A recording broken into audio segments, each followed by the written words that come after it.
Hey yo tout le monde! Aujourd'hui on va parler de la chimio, un sujet joyeux comme on l'aime, n'est-ce pas? Donc plus sérieusement, c'est un traitement qui bousille tout ton corps dans tous les sens du terme. En gros, tu as la nausée, des maux de ventre, donc tu n'as plus envie de manger, tu perds 10 kilos en quelques semaines, et le produit massacre tes reins, tu peux avoir des infections urinaires, des hémorroïdes, ton nez est bouché, donc tu dois respirer par la bouche, et la bouche est sèche, donc c'est chiant. Plein de petits facteurs chiants qui font que tu vas vivre en enfer.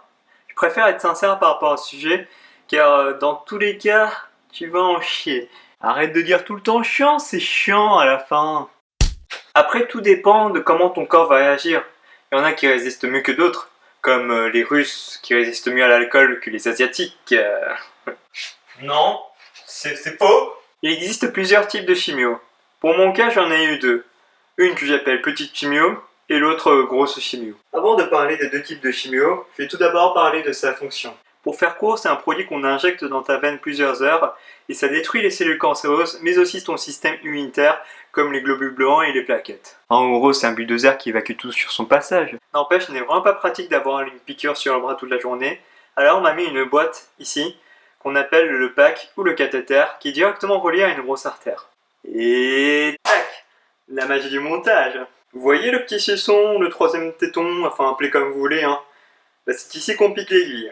Il y a quand même un avantage d'avoir un troisième téton, c'est que vous pouvez faire ça, mais ça aussi, allez!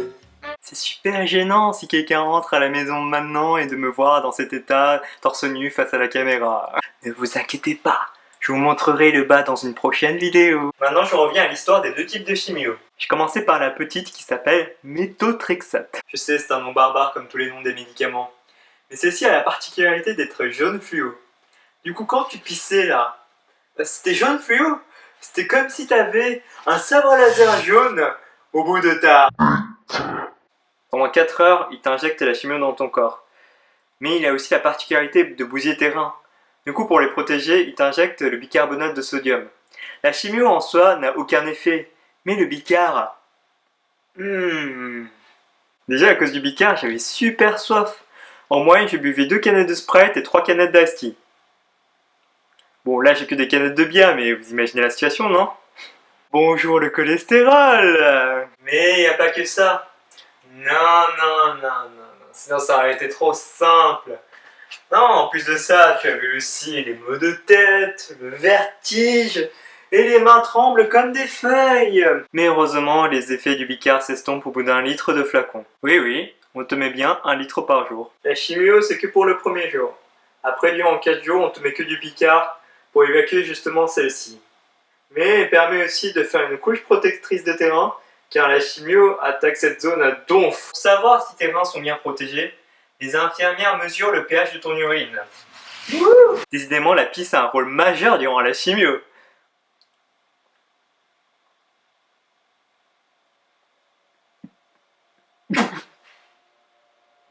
Pour faire simple, le pH doit être tout le temps à 8,5. Si le pH baisse à 8,7,5 ou moins, il faut tout de suite remettre du bicard afin de faire remonter le pH. Que du bonheur, n'est-ce pas? À savoir qu'à chaque fois que tu pisses dans le pistolet, il faut que tu appelles les infirmières, même si c'est pendant la nuit. Parfois, on te réveille à 3 h du mat pour que tu pisses et vérifier. Monsieur Yamada, faut se réveiller. Oui, je sais qu'il fait nuit, mais il faut vérifier votre pH. Je vous prie d'uriner, s'il vous plaît. Allez, debout. Allez. Mais il est 3 h du mat. Je sais, c'est mon boulot, je suis adulte. Allez debout. Je me dis vraiment que ce n'est pas un métier facile pour les infirmières parce que devoir tremper du papier pH dans la pisse plusieurs fois par jour pour plusieurs personnes, je me dis à un moment qu'il faut être plus reconnaissant envers elles. N'est-ce pas? Ah bah d'accord.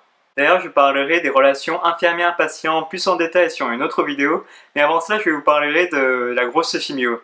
Sinon, celle-ci va être beaucoup trop longue. Ce sujet il était assez lourd et difficile à traiter, mais j'espère que ça vous a plu. En tout cas, gardez la patate et surtout le sourire. Et je vous dis, matalache!